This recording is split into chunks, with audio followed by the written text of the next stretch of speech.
After Russell Westbrook's one-game suspension, he scores 42 points, but the Thunder lose their fourth straight game, 123-114. We got a chance to talk to Billy Donovan, Russell Westbrook, Paul George, and Steven Adams about tonight's loss. Well, I think for us, theme-wise, it's been last few games is obviously playing, from behind. Golden State, I think, scored 41 points in the first quarter. These guys scored 39. I thought to start the third quarter, they obviously jumped out really quickly, and even against Miami the other night, we're playing from behind too much. And I mentioned about the adversity and the challenges. This is a really, really good team, and you just can't really have lapses for a quarter or coming out of the locker room because you end up having to play from behind. I think the other thing that hurt us obviously was we didn't shoot the ball particularly well.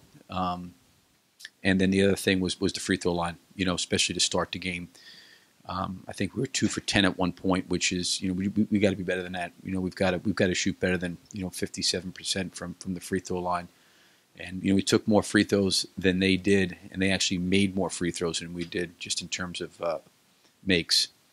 So again, I think we're getting answers of things that we're going to have to do, at a high level.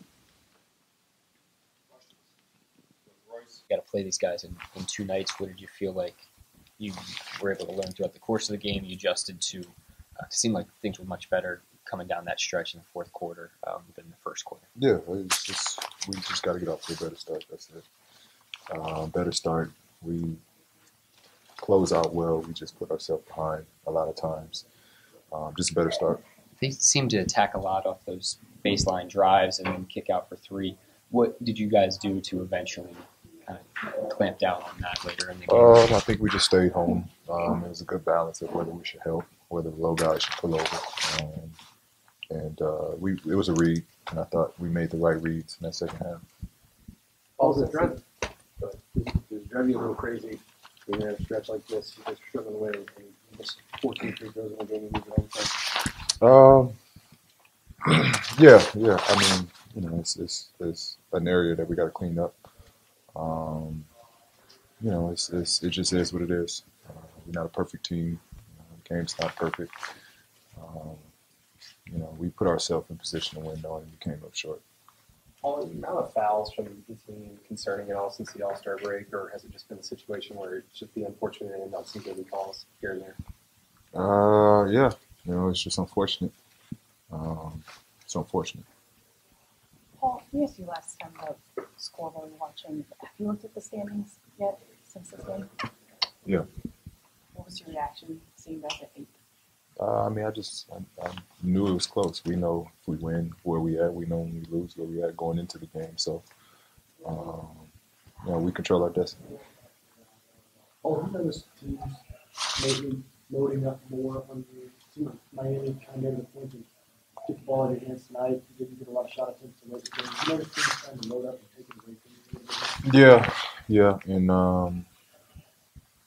I mean, when I come off screens, even trying to attack, there's a guy that's always just, I can beat my guy, but there's always just a guy there behind the defender guarding me that's just there waiting for my drive. And a lot of times I'm forced to kick the ball out, forced to move it, just because that's the right play. And, I'm going to continue to keep making the right play.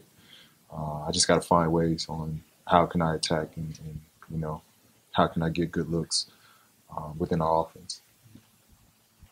Paul, regarding Nick Collison, I know that you were able to just play with him in 1 year span. How would you, in your take, summarize his career? Even though you only played with him 1 season. I think just watching him for that 1 year, my short tenure with Nick, he's just been a true professional. He's the nickname Mr. Thunder is spot on for what he's been to this organization. He was a guy that was always ready, always prepared. Never, took a day off. Never, he was just always ready to practice, always ready to come in and be the voice. And it was inspiring, watching that. he was just always on. You talk about a guy that's just always on and always in the moment. That was definitely Nick. Great. Thanks, Paul. Thank you. What do you guys take from that fourth quarter, the way you played in that period, into the matchup you're going to have to go into on Friday? Just aggressively, defensively. Did a good job of using our bodies, our hands to get stops when we needed to. I think you guys had the ball for about 50 seconds to start that overtime. Just couldn't get it to go down. Can those possessions be tough for momentum when that happens like that? Yeah, no. I mean, it happens like that sometimes. What was your, I guess, take on the first half when they made as many threes as they did, and what you guys were able to adjust to out of that? We were just a step late. They was moving the ball. When you're chasing the ball all night, it's tough, especially when they're making shots. But I thought we picked it up after the first quarter. Russell, y'all fight back to get to overtime, but then they outscore y'all 13-4. What did you see as some of the offensive issues y'all were having in the overtime period? I don't know. I'll look at it and see. Just Nick gave you a nice comment there when he was out mid-court. I'm just curious what your thoughts were on tonight in that aspect of it. Oh, man. I can't really. This short amount of time won't be enough for me to explain, but just, I love Nick like a brother and just, appreciative to be able to play with him his whole time while I was here. Russell, was it frustrating kind of the up and down of this period y'all are in where you'll get some defensive stops in that fourth quarter, and then the offense goes away in the overtime period? Can that be frustrating, just being out there in that? Yeah.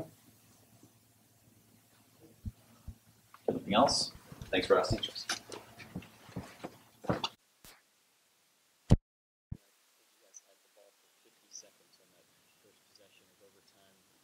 it feel like kind of that whole OT was just hard to get the ball to go down into the basket?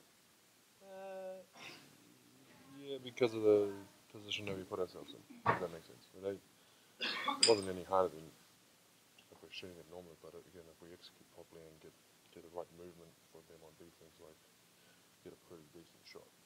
Just not, yeah, if that makes sense. Does that make sense? Yeah. So, yeah, I mean, it was just good that we managed to get, some offensive rebounds here, try and make something of it, but yeah, just one of those ones, mate. Still, once we get the position, try and get a quality one, get someone downhill, rotation, kick, something. What was different in that fourth quarter defensively than maybe in the first half? Yeah, we have to bloody go see that. Because I seen it was just like 18 points, huh? Had about 18 points, which is good. Yeah, I mean, I got to go back and see. I thought that we were very locked in. It's one of those weird ones where we just don't even pay attention to the scoreboard. You just know the job. So, I mean, I can't give you too much. But it felt like we were rotating well, closing out well, contesting well, and just rebounding well off that. Yeah. We asked you about it beforehand, but now that it actually happened, what were your thoughts about the Nick Collison night tonight? Oh, it was beautiful, eh? Yeah, it was really, really good. Really good from the organisation too. To retire his jersey, it says a lot about them. But yeah, it was a really good moment for him. Miss the old bastard, eh? Yeah, old bastard. Yeah, miss him, but yeah, it was a beautiful moment, man. Cool. Thanks, Stephen. Good luck. With this loss, the Thunder slipped to the 8th spot in the Western Conference, and they'll have to play this same team again in Toronto on Friday night. But until then, I'm Adam Francisco for InsideThunder.com. Please be sure to check the website for all Thunder updates.